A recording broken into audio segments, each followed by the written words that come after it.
को लाना है वो संभव नहीं होता है जब तक हम दूसरे ट्रैक में इंद्र तृप्ति भी कर रहे हैं। उदाहरण दिया जाता है कि आप में से कितने लोगों ने यज्ञ में भाग लिया है? यज्ञ, घी डाला है कि नहीं यज्ञ में? तो यज्ञ में जो अग्नि प्रज्वलित है उसमें घी डालने से क्या होता है?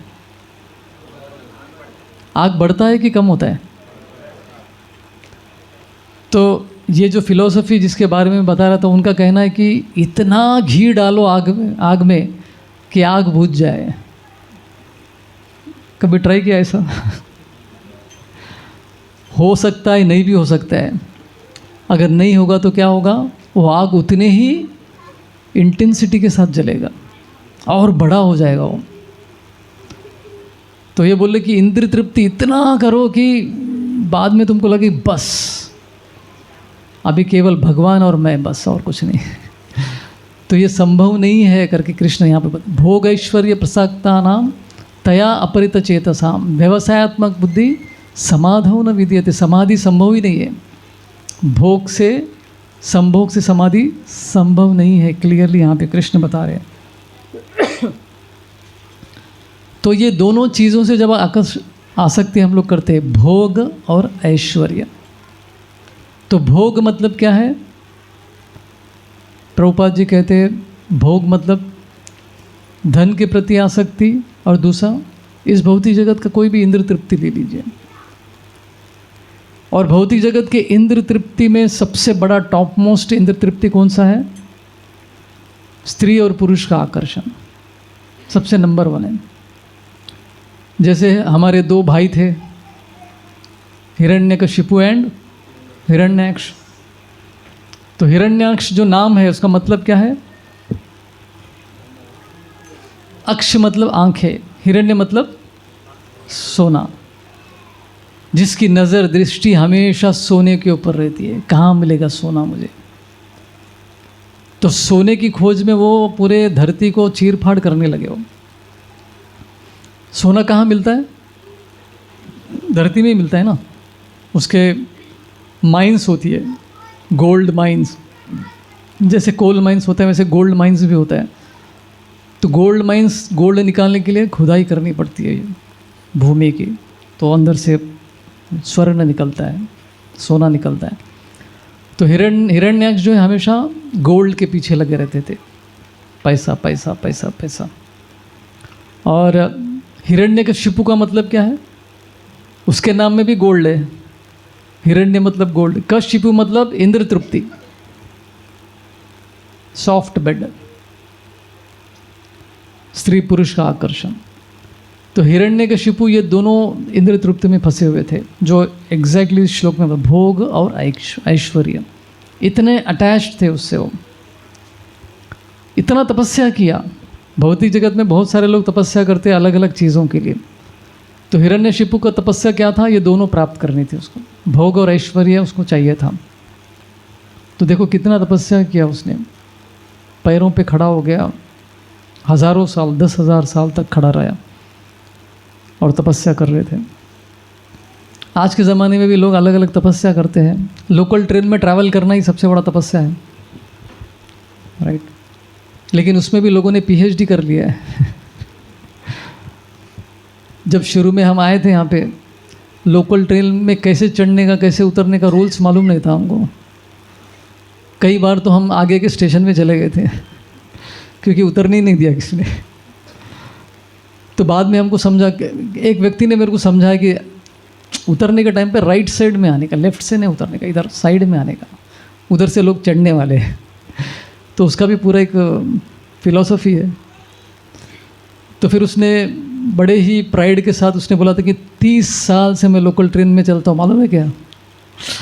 बोला ठीक है, सर्टिफिकेट दे देंगे आपको। तो तपस्या, एक पैर पे खड़े होकर भी लोग ट्रैवल करते हैं। और श्वास लेते तो कैसा, दूसरा व्यक्ति जो छोड़ रहा है उसी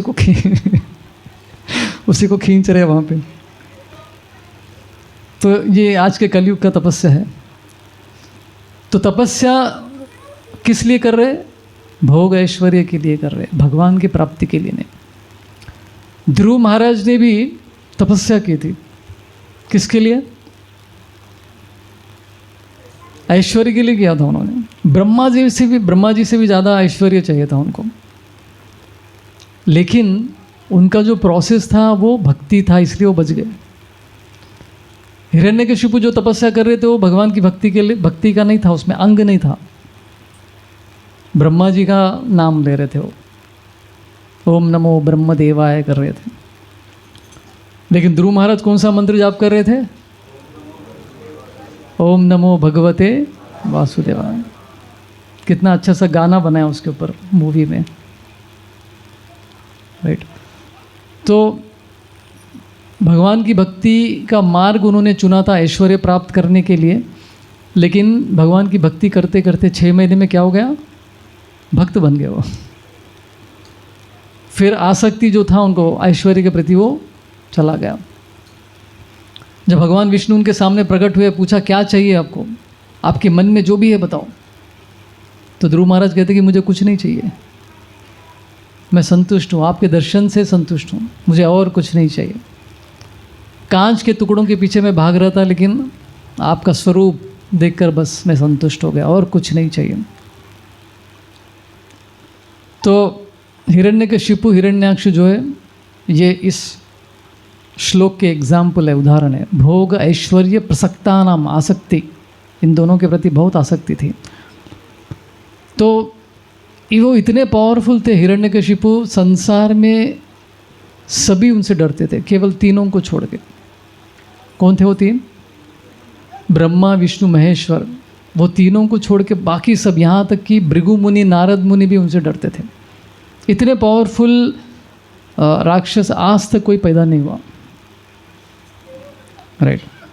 लेकिन जब वो अपने पुत्र से कहते कि भाई विष्णु की आराधना करना छोड़ दो, तो प्रहलाद जी तो सुनते नहीं, तो मारने का प्रयत्न करते अलग अलग रूप में, लेकिन मार नहीं पाते। तो अपने ही बेटे से वो डरने लगते हैं, जिससे पूरा संसार डरता था, आज वो अपने एक छोटे से 5 साल के बच्चे से डरने लगे। तो अपने ही पुत्र से, प्रहलाद से पूछते कि भाई तुमको डर नहीं लगता है क्या? तुम तो फियरलेस हो, तुमको तो डर ही नहीं है, और तुमको देख के मुझे डर लग रहा है, ऐसा क्यों? तो प्रहलाद कहते हैं कि आपने तो पूरे ब्रह्मांड को अपने बस में कर लिया, लेकिन अपने मन को अपने वश में नहीं कर पाए, इसलिए आप डर रहे हो। तो भय का कारण क्या है? आसक्ति भय का कारण है। भोग ऐश्वर्य प्रसक्ता नाम, इससे जितना आसक्ति करेंगे उतना भय उत्पन्न होता है, ये दोनों को खोने का भय। तो ये दोनों से आसक्ति करने से क्या होता है? क्या कह रहे कृष्ण यहाँ पे? हमारी चेतना का अपहरण हो जाता है, किडनैप हो जाता है, राइट। और फिर हमको कृष्ण याद नहीं आते उस समय पे। जब हमारी चेतना का अपहरण हो जाता है तो कृष्ण याद नहीं आते, हम उस भोग और ऐश्वर्य के पीछे लग के उसको एंजॉय करने के पीछे लगते हैं। कृष्ण बिल्कुल याद नहीं आते, फिर डिफ़िकल्ट हो जाता है। और उसका रिज़ल्ट क्या है? भगवान की भक्ति में बुद्धि नहीं लगती है, मन नहीं लगता है, और हमको जो भगवत प्राप्ति होनी चाहिए वो नहीं होता है। तो ये प्रॉब्लम है उसका। कुछ लोग बोलते हैं कि प्रभु जी दोनों भी, एक बार किसी लेक्चर में हमारे एक ब्रह्मचारी ने प्रश्न पूछा कि आपके फेवरेट पर्सनालिटी कौन है भागवतम से, पूछा उनको। तो उसने बोला कि मेरे फेवरेट पर्सनालिटी है अजामिल। क्यों?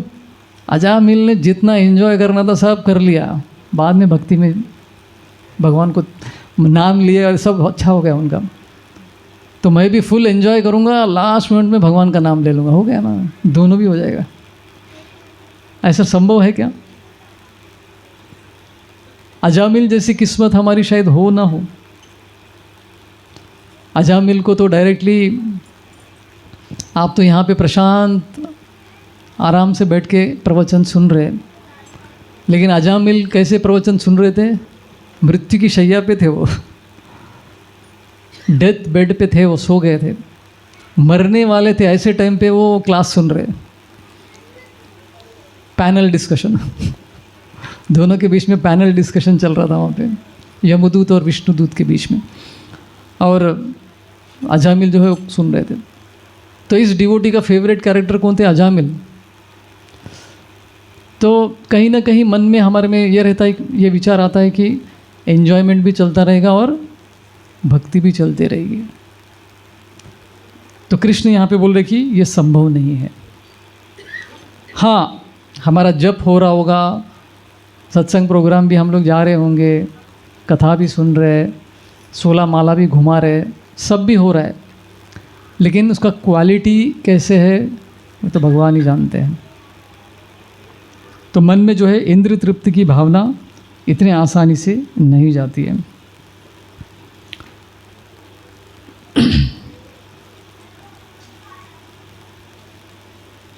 तो इसको समझाने के लिए कुछ उदाहरण हम लोग डिस्कस करते हैं। आप में से कितने लोग थिएटर गए हैं मूवी देखने के लिए? महाअवतार नरसिंह से पहले मैंने भी बहुत देख लिया।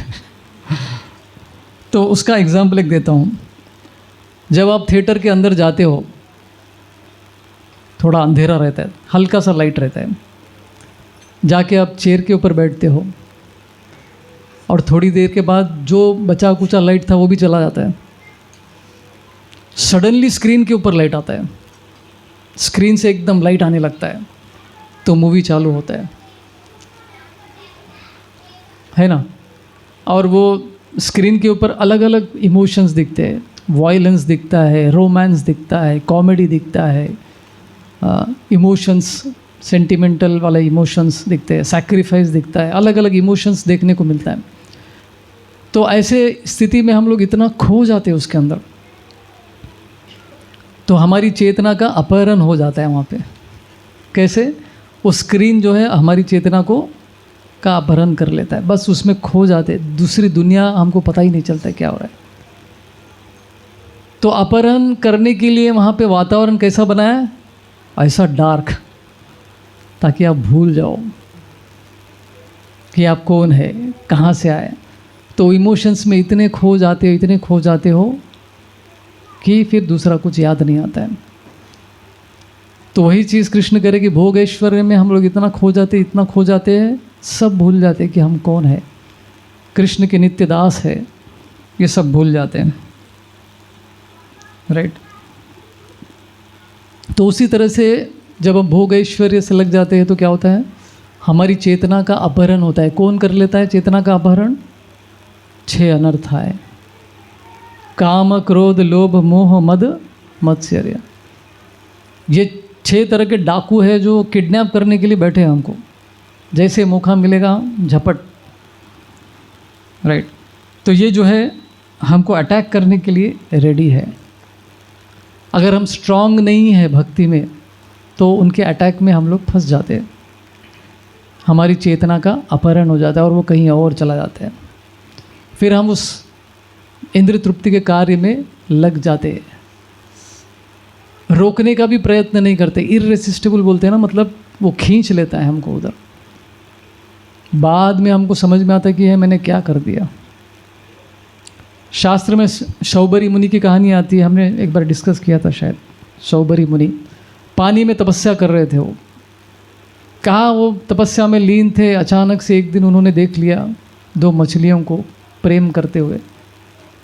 उसमें पुरुष कौन सा है, स्त्री कौन सा, ये भी नहीं समझते लेकिन इनको समझ में आ गया। वो देख के उनके मन में जो था कचरा वो बाहर आ गया। हम सबके मन में काम, वासना, क्रोध ये सब भरा हुआ है, लेकिन हमेशा नहीं निकलता है। जैसे मौका आता है तब बाहर निकलता है वो समुद्र में कितने सारे मछलियाँ होती है, सभी मछलियाँ एक साथ दिखती है क्या हमको? बीच बीच में मछली बाहर आता है एक एक करके ऐसा। तो काम वासना हमारी जो अंदर भरा हुआ है वो बीच बीच में बाहर आता है। कैसा है? जैसे उसको मौका मिलता है, ट्रिगर, जैसे उसको वातावरण मिलता है उसी समय पे वो बाहर आता है। फिर हम उसके वश में आ जाते हैं, उसको ना बोलना मुश्किल हो जाता है फिर, राइट।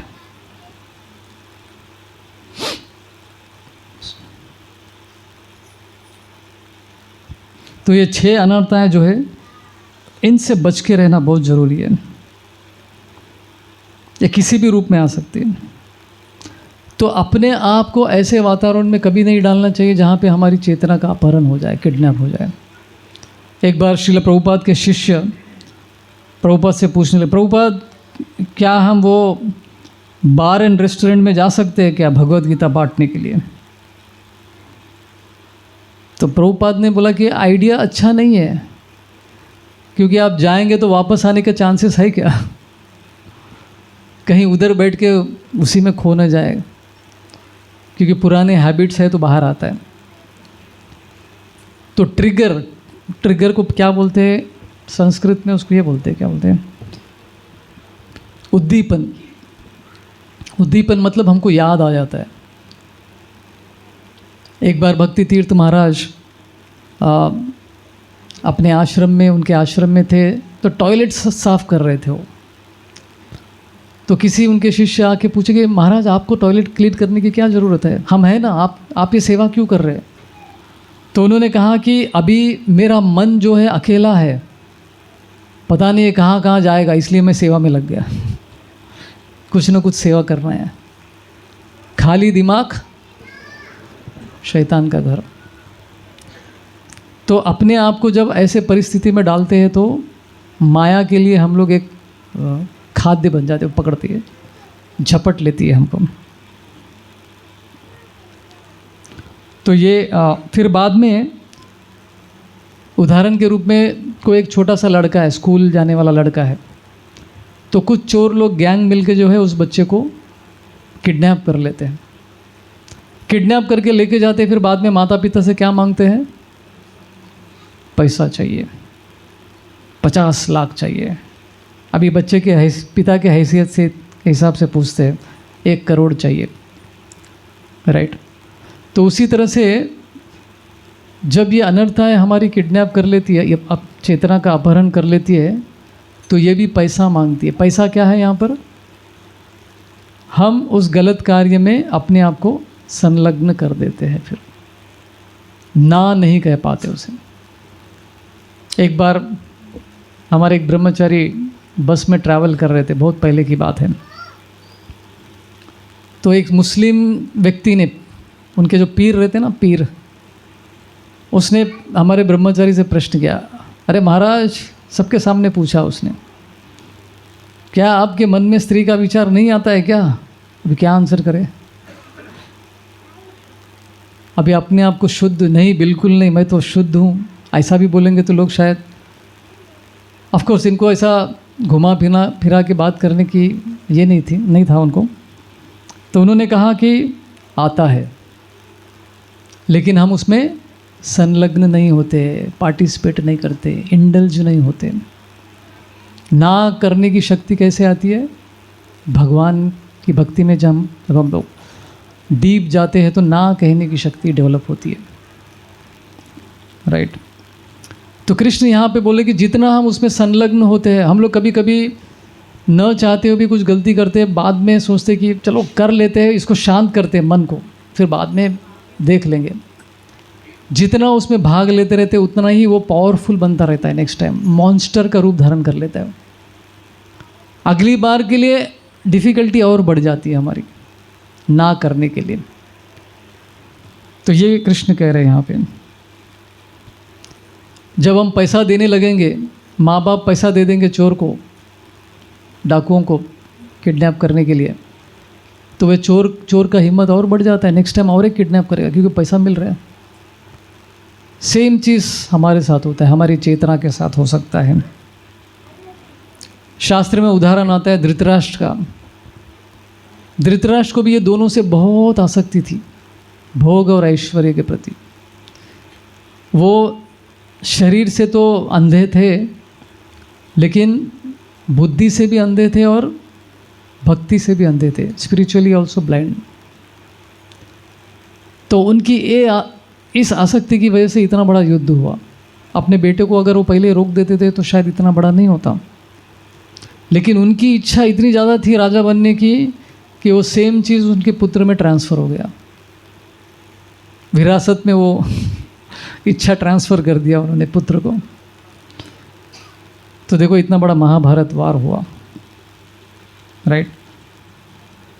इतने सारे लोग उनको समझाने का प्रयत्न किए, विदुर तो बार बार बोलते थे, लेकिन फिर भी उनके दिमाग में कभी नहीं जाता, क्योंकि आसक्ति इतना स्ट्रांग था, चाहिए चाहिए राज्य, चाहिए चाहिए चाहिए। यहाँ तक कि उनके 100 पुत्र मारे गए, फिर भी वो इच्छा नहीं गई उनकी। देखिए इतना स्ट्रांग कोई हो सकता है क्या, किसी की आसक्ति। उनके 100 पुत्र मरने के बाद जब युधिष्ठिर पांडव राजा बने, तब युधिष्ठिर महाराज को समझा कि इनका मोह अभी तक नहीं गया, तो उनके राजा बनने के बाद भी उन्होंने क्या किया, धृतराष्ट्र को गद्दी पे बिठाया, बैठो एंजॉय करो। लेकिन राज्यभार ये लोग ही संभाल रहे थे। तो एक दिन विदुर आके बोलते कि आपको शर्म नहीं आती है,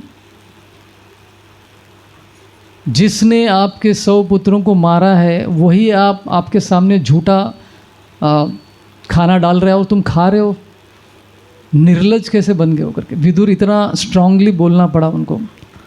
तब जाके अपने आसक्तियों से वो मुक्त हुए, नहीं तो अपने 100 पुत्रों को खोना पड़ा उनको। तो हमारे लाइफ में ऐसी परिस्थिति नहीं आना चाहिए कि हमको सब कुछ खोना पड़े इन आसक्तियों की वजह से। और अंत में क्या पता विदुर जैसा व्यक्ति हमारे जीवन में आएगा कि नहीं आएगा, मालूम नहीं, बोलने के लिए कि प्रभु बहुत हो गया, अभी वापस आओ, भक्ति के मार्ग में वापस आओ। तो ये छोटा बच्चा अगर उसको किडनैप होने से बचाना है तो क्या करना पड़ेगा, उस बच्चे के साथ एक पावरफुल बॉडीगार्ड रखना पड़ेगा जो बच्चे को संभाल सके। तो उसी तरह से हमारी चेतना को बचाने के लिए अपहरण होने से हमको क्या रखना पड़ेगा, कृष्ण की भक्ति हमको क्वालिटी में अच्छे से करना पड़ेगा। श्रवण और कीर्तन हमारा क्वालिटी उसका इंक्रीज होना चाहिए। भक्ति में आए हम लोग, भक्तों के संग में आए, दूसरों का उत्साह देखकर हम भी 16 माला करने लगे, एकादशी पालन करने लगे, प्रवचन सुनने लगे, सब हो रहा है। लेकिन धीरे धीरे क्या करना है, हमको इसका क्वालिटी बढ़ाना है,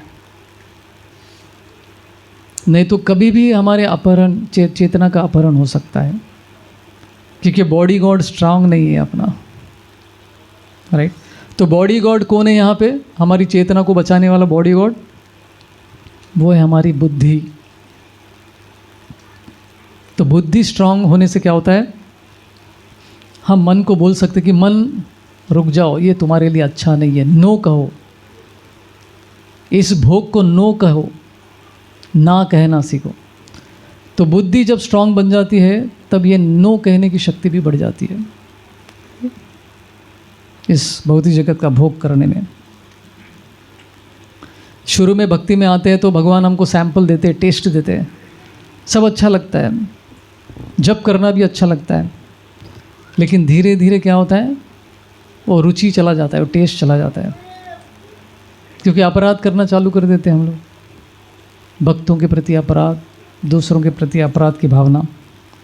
फिर बाद में हमको श्रवण और कीर्तन का क्वालिटी बढ़ाना है, तब इससे मुक्त हो सकते हैं, नहीं तो हमारे चेतना का कभी भी अपहरण हो सकता है। तो कहा जाता है कि हमारी जो इच्छाएं है, चेतना का एक द्वार होता है, डोर होता है, वो दरवाजे के पीछे ही खड़े हैं। हमारी जितनी भी इच्छाएं हैं सब उसके पीछे खड़े हैं, जैसे दरवाज़ा खुला भाग के अंदर आने के लिए, अटैक करने के लिए हम पर, राइट। तो ये दरवाज़ा बंद करके रखना ज़रूरी है। जैसे माँ अपने बच्चे को ट्रेन करती है, बेटा इधर मत जाओ ये डेंजर है, उधर मत जाओ ये मत खाओ, इस तरह से ट्रेन करती है। उसी तरह से चेतना को हमको ट्रेनिंग देना पड़ेगा कि ऐसे परिस्थिति में मत डालो अपने आप को। कहा जाता है कि किसी व्यक्ति का रियल कैरेक्टर कैसे पता चलेगा, कोई बताना चाहेगा? यस, उसके साथ रहने से, वो भी एक नहीं दो नहीं काफ़ी दिन तक रहने से पता चलता है कि वह एक्चुअली व्यक्ति क्या है।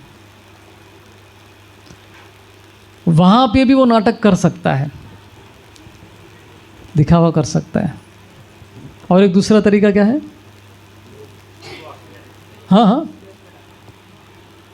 जोर से बोलो। यस।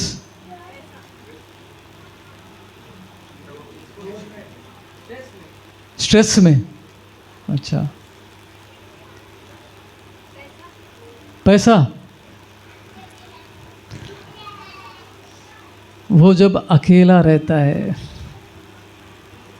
हमको मालूम नहीं पड़ता है अकेले में हम क्या है, हमारा एक्चुअल कैरेक्टर वहाँ पे रहता है। दुनिया के सामने अच्छा रहने का हम लोग ढोंग करते हैं। इवन घर में भी साथ में रहेंगे तो काफ़ी समय तक ये चलता है ढोंग, लेकिन अकेले में जो रहते हैं वो आप और आपके भगवान, आपके परमात्मा। तो कहा जाता है कि अकेले में आप क्या करते हो, उससे आपका कैरेक्टर, आपका ये मालूम पड़ जाता है, चरित्र मालूम पड़ता है। राइट। तो बेसिकली कृष्ण यहाँ पे क्या कहना चाहते हैं कि भोग ऐश्वर्य दोनों लंबे टाइम तक हम लोग साथ में नहीं ले जा सकते भक्ति के। इसको मिनिमाइज करते रहना है। बढ़ाते रहेंगे तो फिर मुश्किल है, आग में घी डालने जैसा हो जाएगा, आग और बढ़ता रहेगा। काम, क्रोध, लोभ, ये सब का आग और बढ़ता रहेगा जितना आप फ्यूल डालते रहेंगे। फ्यूल क्या है यहाँ पे? हर भोग का जो वस्तु है उसमें हम लोग अगर भाग लेंगे, एंजॉय करेंगे तो फ्यूल डालने जैसा है। तो इंटेंसिटी और बढ़ जाता है, उस इच्छा का इंटेंसिटी और बढ़ जाता है। अगली बार नो बोलने में और डिफ़िकल्टी हो जाता है। इस बार नहीं बोल पाएंगे तो। थोड़ा गंभीर श्लोका है ये, लेकिन क्या करें, कृष्ण का कहा भगवत गीता में है। तो अपनी चेतना का किडनैप होने से हम कैसे बचा सकते हैं? अभी तो प्रॉब्लम डिस्कस किया हमने, तो सॉल्यूशन भी क्या है? सॉल्यूशन है अपना जो चेतना का जो द्वार है उसको नहीं खोलना है। खोलेंगे तो जितने भी हमारी इच्छा है वो अंदर घुस जाएंगी चेतना में। बोलेंगे अभी मुझे ये पिज़्ज़ा खाना है, किसी भी हालत में। कभी कभी इतना करप्ट हो जाता है माइंड, इतना ये हो जाता है कि अभी चाहिए मतलब चाहिए, तो अंत में बुद्धि हार जाता है। बुद्धि बोलते है ठीक है, अभी तेरे जेब में पैसे नहीं है तो चलो मैं चोरी करके लेके आता हूँ, फिर पिज़्ज़ा खरीद के खाता हूँ। तो बुद्धि जो है अरेंजमेंट करता है। मन की इच्छाओं को पूरा करने के लिए अरेंजमेंट कौन करता है? बुद्धि। दिमाग लगाता है कि भाई कहाँ से मिलेगा इसको पैसा अभी। तो माइंड इंटेलिजेंस का गेम ऐसा चलता है, दोनों के बीच में डायलॉग, कार्यकलाप इस तरह से होता है। अगर आपका बुद्धि हमारा अगर वीक है तो मन के वश में आ जाएगा। मन जो बोलेगा वो करेगा। ठीक है, तुमको ये चाहिए ना, मैं अरेंज करता हूँ। तो पैसे का अरेंजमेंट बुद्धि कर देता है कहीं से तो। राइट। तो ये ना कहने की शक्ति कैसे मिलेगी?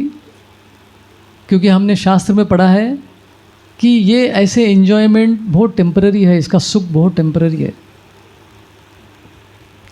ये ही संस्पर्शजा भोगा दुख योने एवते। 7वें चैप्टर में कृष्ण कहते हैं कि इस भौतिक जगत के सुख में क्या है? केवल दुख है। क्यों दुख है? आद्यवंत अंतवंत कौन्तेय न तेषु रमते बुधा। मतलब इस भौतिक जगत के सुख में शुरुआत है और अंत भी है। जल्दी से ख़त्म हो जाता है वो एंड सुख। उसमें कोई भी सुख ले लीजिए इस संसार का, शुरू होता है फिर एंड हो जाता है। रसगुल्ला खाने का सुख कितना देर है, जैसे ख़त्म हो गया ख़त्म। आपने बच्चों को देखा है कभी खाते हुए ऐसे कुछ? तो स्वीट्स कैसे खाते हो? थोड़ा थोड़ा थोड़ा खाते, ऐसा ऐसा, मतलब उसको ख़त्म ही नहीं करेंगे वो। उनको ये श्लोक का ज्ञान है उनको। बिना पढ़े उनको ज्ञान हो जाता है। देखा आपने बच्चों को? जल्दी ख़त्म हो जाएगा, डर से थोड़ा थोड़ा थोड़ा खाते, ऐसा चाटते रहेंगे, बीच बीच में थोड़ा थोड़ा टुकड़ा खाएंगे, 1 घंटे तक खींचेंगे उसको। तो कृष्ण कहते हैं कि हर भोग, हर एंजॉयमेंट का शुरू और एंड है, इसलिए ऐसे एंजॉयमेंट में भाग नहीं लेना चाहिए करके बुद्धिमान लोग कह रहे हैं। कृष्ण कह रहे हैं कि बुद्धिमान लोग ऐसे सुख में भाग नहीं लेते, क्योंकि जल्दी एंड होने वाला, इसके पीछे क्यों, मेरे को परमानेंट वाला सुख चाहिए, ख़त्म होने वाला सुख नहीं चाहिए, राइट। और वो ज़्यादा खाने के चक्कर में पेट खराब, रिजल्ट भी डेंजर। गोलगप्पे खाते हैं हम लोग दनादन दनादन दनादन, अगले दिन फिर भागना पड़ता है गमछे में। तो हर सुख के पीछे कितने साइड इफ़ेक्ट्स भी है। एक तो सुख जल्दी से ख़त्म होता है, वो तो अलग प्रॉब्लम है, फिर बाद में साइड इफ़ेक्ट्स भी है। पिज़्ज़ा पास्ता खाते रहेंगे तो पिज़्ज़ा पास्ता नरक का रास्ता हमारे सुदामा प्रभु कहते हैं, क्योंकि कॉन्स्टिपेशन हो जाता है, अंदर दीवार बन जाती है अंदर जा रहा है लेकिन बाहर कुछ नहीं आ रहा है। तो इस भौतिक जगत का सुख देखो ऐसा ही है। तो हमको याद रखना है कि हमारे इस प्रलोभन टेम्पटेशन से ज़्यादा स्ट्रांग कौन है? कृष्ण है, जो हमारी रक्षा कर सकते हैं। प्रलोभन बहुत है इस भौतिक जगत में, टेम्पटेशंस बहुत है, लेकिन उससे भी स्ट्रांगर कौन है? कृष्ण है, ये याद रखना है। उनकी शरण लेंगे तो वो बचा लेंगे। नहीं तो इंग्लिश में एक कहावत ये है, फ्रेज़ है, पाथ ऑफ लीस्ट रेसिस्टेंस। हम कभी भी ऐसे ही मार्ग को चुनते हैं जहाँ पे रेसिस्टेंस ज़्यादा नहीं है। अच्छा, आराम से हो रहा है यहाँ पे, राइट। तो ना कहने की शक्ति डेवलप करना है, गलत चीज़ों को ना कहने की शक्ति। मन तो चाहता है बहुत कुछ, लेकिन बुद्धि को स्ट्रांग बनाना है ताकि वो ना बोल सके। आप में से कितने लोग ना बोलना चाह रहे हैं गलत इच्छाओं को पूरा करने में? हाथ ऊपर कीजिए। हरी बोल, हम सब साथ में हैं मिजरी लव्स कंपनी बोलते हैं ना तो हम सबका यही प्रॉब्लम है। लेकिन ना कहने की शक्ति कैसे बना सकते हैं? सबसे पहले सॉल्यूशन अभी बुद्धि को तेज करना है, इंटेलिजेंस को तेज करना है, क्योंकि इंटेलिजेंस ही मन को बता सकता है कि ये तुम्हारे लिए अच्छा नहीं है, मत करो, तभी हम लोग रोक पाएंगे। तो बुद्धि को तेज करने का उपाय क्या है? शास्त्र पढ़ना। शास्त्र में दो चीज़ें दी है, क्या है? भौतिक जगत का सुख बेकार है, आध्यात्मिक सुख बहुत अच्छा है। तो बार बार ये पढ़ते रहेंगे तो माइंड, फिर मन को भी समझ में आता है नहीं है यार, ऐसे चीज़ों में नहीं पढ़ना है, शास्त्र बोलते हैं।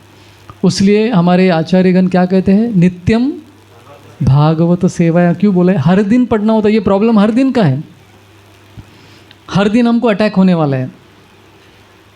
हमारी चेतना का किडनैप करने के लिए हर दिन बहुत सारे डाकू लोग बैठे हैं द्वार पे। वो भी ऐसा नहीं कि बहुत दूर बैठे, चेतना का जो द्वार है उसके बाहर ही खड़े हैं, जैसे दरवाज़ा खुला घुसने के लिए रेडी है। और दरवाज़ा खुलने का मतलब क्या है? हम अपने आप को ऐसी परिस्थिति में जब रखते हैं, कोई नहीं, मैं अकेला हूँ, चलो मोबाइल में कुछ तो मैं गलत देख लेता हूँ, कोई देख नहीं रहा है। तो जब हम अपने आप को ऐसी परिस्थिति में डालते हैं, मतलब अपनी चेतना को खुला दरवाज़ा कर रहे, दरवाज़ा खोल रहे, तो ये सब बाहर से सब अटैक करेंगे हमको। जैसे प्रभुपाद ने कहा कि आप club and bar and restaurant में जाके बुक वितरण मत करो, फंसोगे वहाँ पे। तो हमको हमारे वीकनेस क्या है पता होना चाहिए। तो हम अपने आप को ऐसे परिस्थिति में कभी नहीं डालना चाहिए जहाँ पर ये 6 डाकू, काम, क्रोध, लोभ, मोह, मद, मत्सर्य, वो हमारे किडनैप न करे हमारी चेतना को। लेकिन शास्त्र कैसे पढ़ना है वो भी इम्पोर्टेंट है। ध्यानपूर्वक भक्तों के संग में, गुरु के देख रेख में, गाइडेंस में भागवत और भगवत गीता पढ़नी चाहिए। उसका सार समझना चाहिए, सबसे इम्पोर्टेंट है तो सार समझना है। बाकी सब श्लोक वो बहुत कुछ लोग मीनिंग भी बोल देते हैं, लेकिन एसेंस समझना बहुत ज़रूरी है और जीवन में उतारने का भी प्रयत्न करना है, राइट।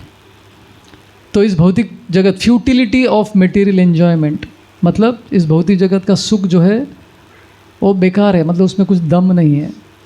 तो ये ज्ञान कैसे आएगा हमको? जब शास्त्र अच्छे से अध्ययन करेंगे। तो ये पहला सॉल्यूशन है, शास्त्र पढ़ना, एवरीडे शास्त्र पढ़ना।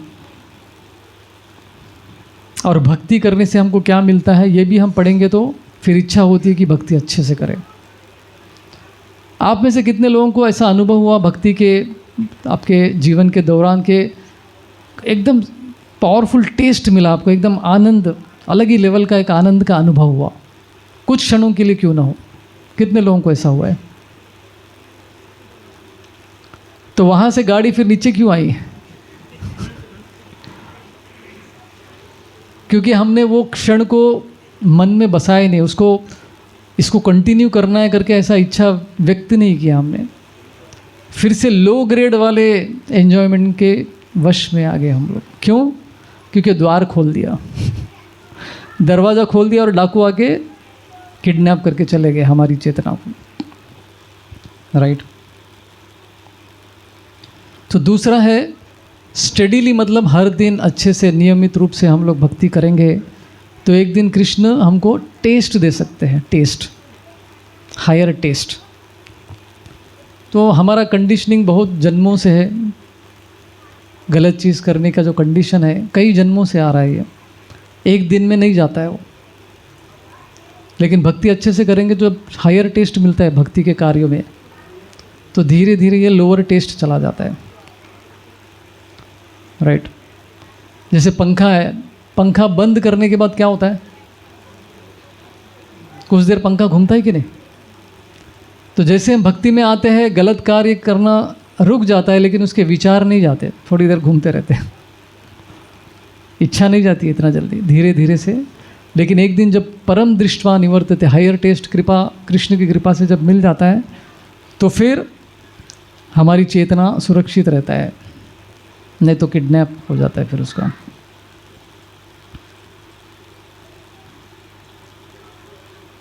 जिस तरह से माँ अपने बच्चे को रोकती है, इधर नहीं जाने का, उधर नहीं जाने का, ऐसा मत करो, वैसा मत करो, तो बच्चे की सुरक्षा के लिए माँ ऐसा करती है। राइट।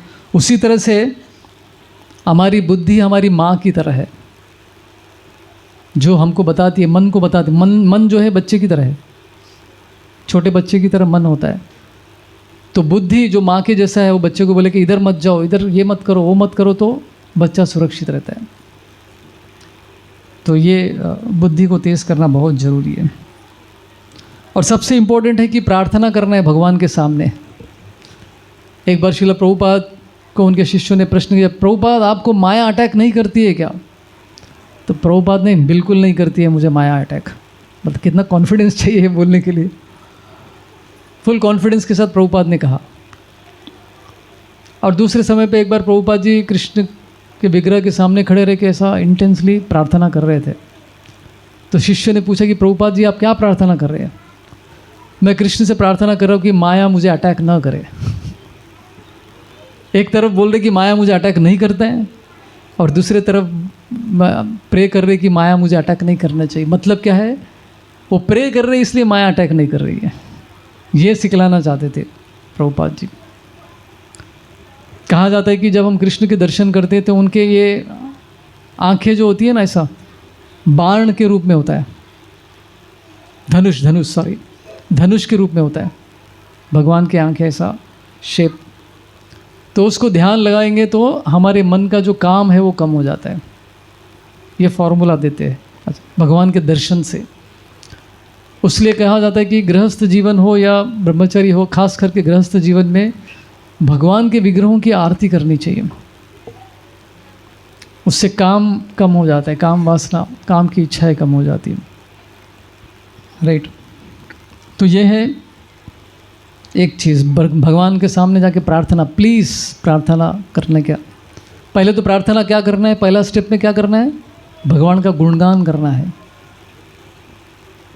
अभी मैं आप लोगों का टेस्ट लेना चाहूँगा। भगवान का गुणगान आप लोग कैसे करेंगे? भगवान के सामने भगवान का गुणगान करना है आपको, क्या क्या पॉइंट्स बताएंगे? बताओ।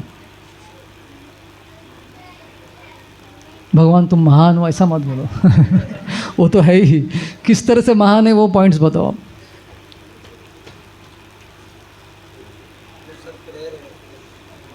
वो क्या है बताओ वो सब प्रेयर है करके बोलेंगे तो कैसा होगा? यश किशोर दिव्य प्रभु, आपके दिव्य वाणी से कुछ बताओ। कमल नयन है, भगवान की सुंदरता के बारे में बता रहे, बहुत अच्छा पॉइंट है। कमल नयन, राजीव लोचन, हमारे एक राजीव लोचन प्रभु के घर पे गए थे हम लोग आज।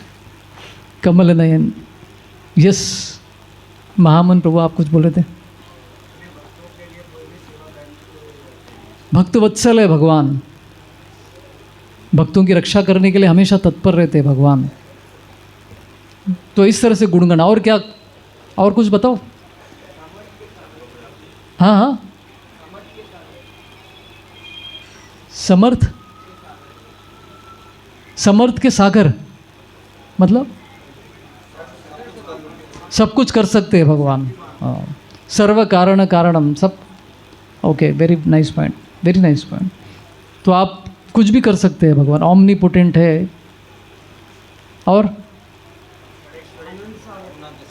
करुणा के सागर है, आनंद के सागर है। और कौन से तालाब दीन बंधु है। तो ये गुणगान, भगवान के बारे में गुणगान करना होता है पहले जाके, रोना धोना चालू नहीं करने का पहले जाके भगवान के सामने। ये पहला स्टेप है जो प्रार्थना का होना चाहिए ईश्वर के सामने जाने के बाद। दूसरा, इसके बाद क्या प्रार्थना करना है, ये सब होने के बाद, गुणगान करने के बाद, हमारा पतित जो स्थिति है वो बताने का। मैं एकदम तुच्छ हूँ, पापी हूँ, मैं ये हूँ वो हूँ, जो भी अपना है, रोना धोना, अपने बारे में बोलना कि मैं कितना छोटा हूँ, आप कितने महान हैं।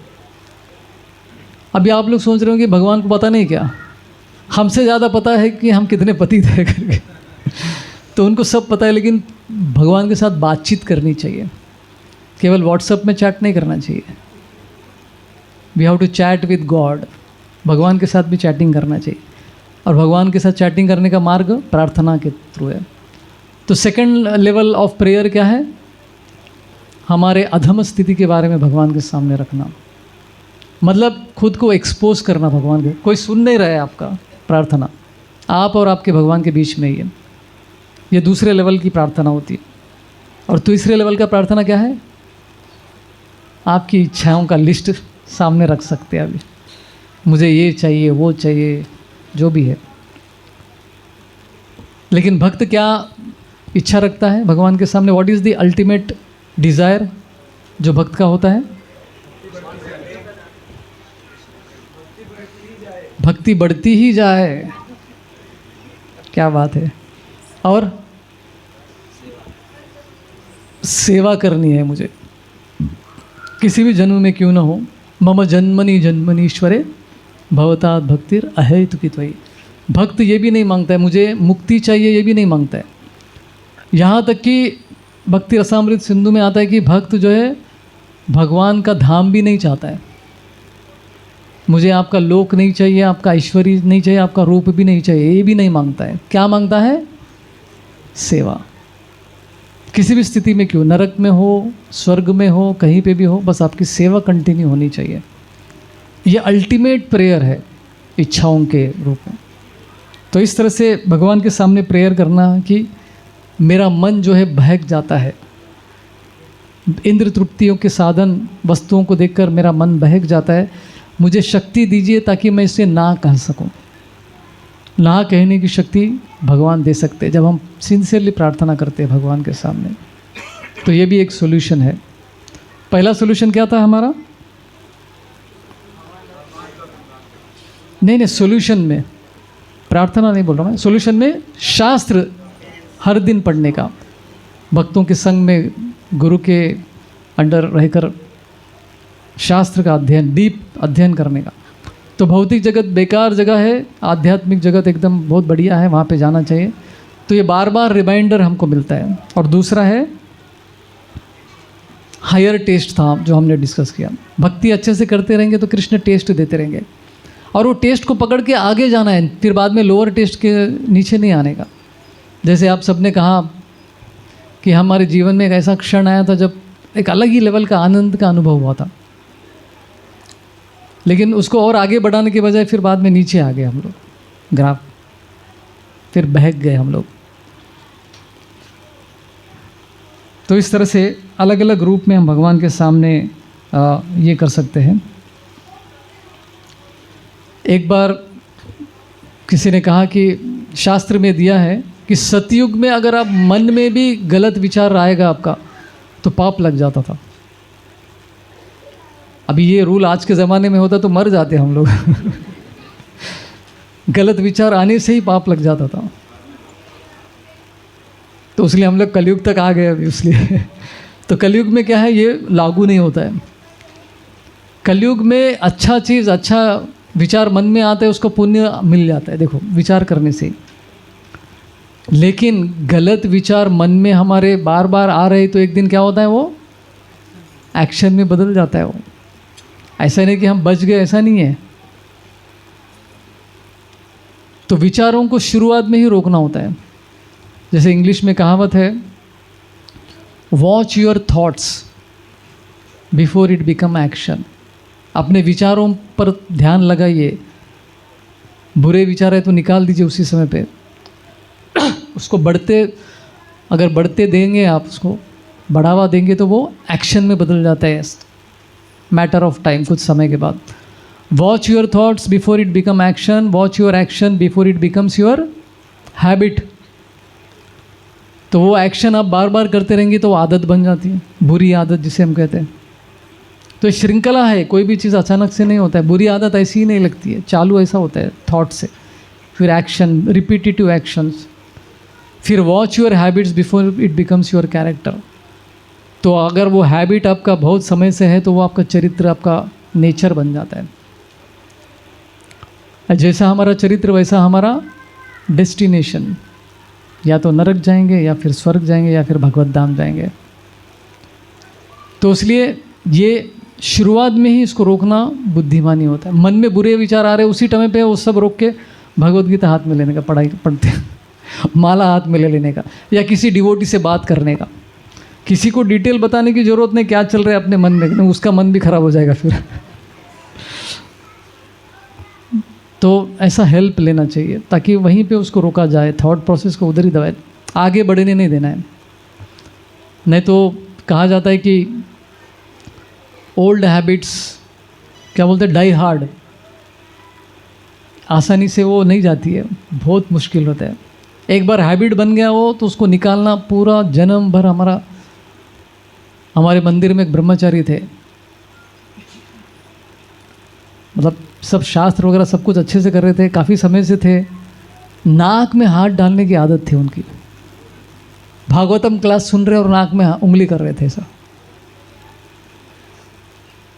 बहुत सारे दूसरे डिवोटीज ने, प्रभु जी आप अनजाने में ऐसा कर देते हो, लेकिन ये क्या बोलते हैं, मूची है। मूची मतलब नाक में हाथ डालते हैं तो हाथ धोना होता है इमीडिएटली, और नहाते वक्त ये सब करना होता है बाद में कभी करना नहीं चाहिए ऐसा, अनलेस इमरजेंसी। तो बहुत साल तक उनका ये हैबिट गया नहीं, अभी चला गया। अभी प्रचार करने लगे बहुत समय से तो करना पड़ा वो नहीं तो ऐसा क्लास देते देते बीच में ऐसा चला गया तो सब लोग बोलेंगे भाई क्या कर रहे प्रभु जी करके। तो old habits die hard. Habits जो है एक बार बन जाती है तो उसको निकालना बहुत टफ होता है, बहुत मुश्किल होता है। तो कृष्ण यहाँ पे क्या बोल रहे हैं, भोग ऐश्वर्य प्रसक्ता नाम। इससे जितनी आसक्ति करेंगे उतना हमारी चेतना खराब होते जाएगा। काम क्रोध लोभ इसको अपहरण कर लेते हैं और भक्ति में रुचि नहीं आती है। बुद्धि मन जो है कृष्ण में नहीं लगता है, तो समाधि एब्जॉर्प्शन नहीं मिलता है, फिर भक्ति के कार्य में एब्जॉर्प्शन नहीं मिलता है। तो दिल्ली दूर है, ट्रेन में 24 घंटा लगता है, लेकिन दिल्ली दूर है मतलब क्या है, अभी बहुत मेहनत करना है हमको, खुद पर समय लगेगा। लेकिन होप है, कैसे, भक्तों का संग है, शास्त्र का अध्ययन है, कृष्ण से प्रार्थना, ये तीनों रूपों से हम भगवान की कृपा प्राप्त कर सकते हैं। और ऐसे जो विचार है उसको रोकने की शक्ति हमें आएगी। जैसे एक बहुत सुंदर सा भजन था ना, स्कूल में करते, इतनी शक्ति देना दाता हमको, मन का विश्वास कमज़ोर ना हो। तो ये भगवान से प्रार्थना करने से ही ये शक्ति मिलती है, अंदर की शक्ति। To say no to sense gratification, इंद्र तृप्ति को ना कहने की शक्ति। क्योंकि इंद्र तृप्ति में कोई आनंद नहीं है, फ्रस्ट्रेशन ही है, क्योंकि शुरू होता है ख़त्म हो जाता है। लेकिन आत्मा को ऐसा आनंद चाहिए जो ख़त्म न हो, और केवल वो भक्ति में ही संभव है। हरे कृष्णा।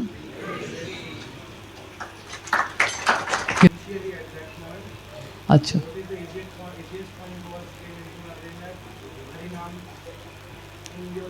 या तो मन को एंगेज रखना है।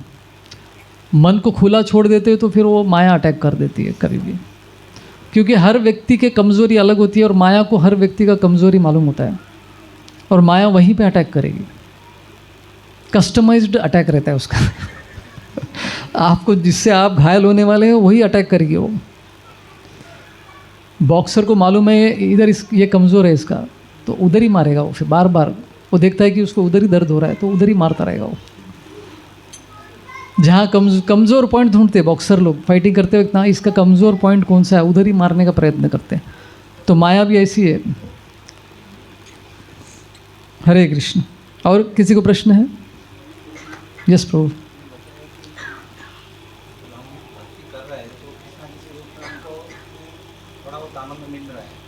करेक्ट। लेकिन वो परिस्थिति हमेशा नहीं रहती, किसी न किसी चेंज होने के कारण तो हमको जो अमन की भाव वो हमेशा के लिए नहीं रहती, तो वो उसको कैसे बढ़ाए बनाए रखें?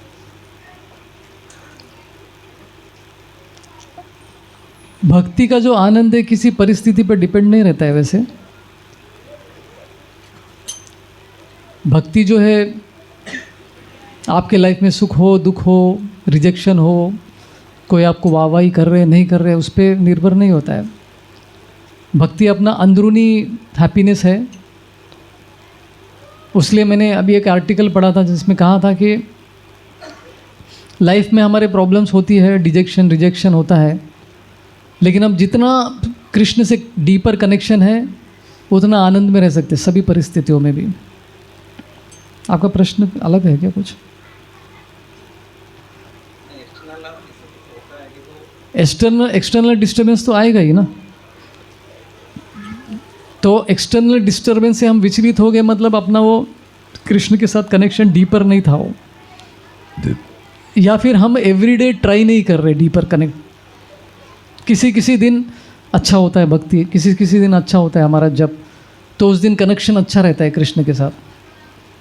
जैसे आज ही एक पॉइंट आया था, जब किसी दिन अपना सवेरे 16 माला हो गया, अच्छे से हो गया, आपका दिन ऐसा लगने लगता है कि बहुत बड़ा है, दिन गुजर ही नहीं रहा है, तो आपका टाइम जो है बढ़ गया, एक्सपैंड हो गया टाइम आपका। ये अनुभव है किसी को ऐसा? अरे इतना टाइम कहाँ से मिला? तो आप अनलिमिटेड भक्ति करने का टाइम, कृष्ण ने आपको टाइम दे दिया, क्योंकि सवेरे आपका 16 माला हो गया अच्छे से। देखो टाइम एक्सपैंड्स। तो ये एवरीडे हमको मेहनत करना है।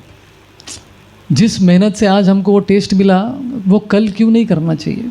कल भी तो करना चाहिए। It is a moment to moment, day to day business. हर दिन हमको कोशिश करते रहना है। एक दिन अचानक से आप देखेंगे कि आपके अंदर प्यूरिटी बढ़ गई। फिर जो बैम्बू का ट्री होता है ना, क्या बैम्बू क्या बोलते हैं आप लोग? बांस का जो पेड़ होता है, वो बढ़ने में बहुत टाइम लगता है। 4 साल तक वो बढ़ता ही नहीं है। 4 साल होने के बाद विद इन वीक्स हिस्सा बढ़ जाता है। तो कंसिस्टेंटली रोज हम उसको पानी देते रहेंगे। और अपने भक्ति में पानी क्या है? श्रवण और कीर्तन। श्रवण और कीर्तन करते रहेंगे रोज, तो भले ही साल जा रहे हैं, लेकिन एक दिन अचानक से आपका इतना प्रगति हो जाता है कि आप बोलेंगे अरे पूरा प्यूरिटी हो गया, आ गया। सडनली ग्रो हो जाता है फिर वो, क्योंकि कृष्ण ने आपके कंसिस्टेंसी, आपके कमिटमेंट को देखकर एकदम से आपको अवार्ड कर दिया, हाईएस्ट चीज़। तो इसलिए पेशेंस चाहिए। बैम्बू के पेड़ को उगाने में पेशेंस की ज़रूरत पड़ती है। शुरू में कई साल तक कुछ भी नहीं आ रहा है, बोले कि कुछ आएगा कि नहीं, सडनली फिर विद इन वीक्स इतना हाइट बढ़ जाता है उसका। तो इसलिए भक्ति में पेशेंस की जरूरत, इसलिए हमारे आचार्यों ने 3 चीज़ बोला ना, उत्साह, निश्चय और धैर्य, 3 चीज़ बोला है। तो टेस्ट को बार बार रखने के लिए, कंसिस्टेंटली रखना है तो उतना मेहनत रोज करना पड़ेगा, फिर जितना आज हमने किया था। तो तब एक दिन कृष्ण हमको अवार्ड करेंगे, रुचि। Hare Krishna. Thank you all very much. Shrimad Bhagavad Gita की, श्रील प्रभुपाद की, निताय गौर प्रेमानंदे।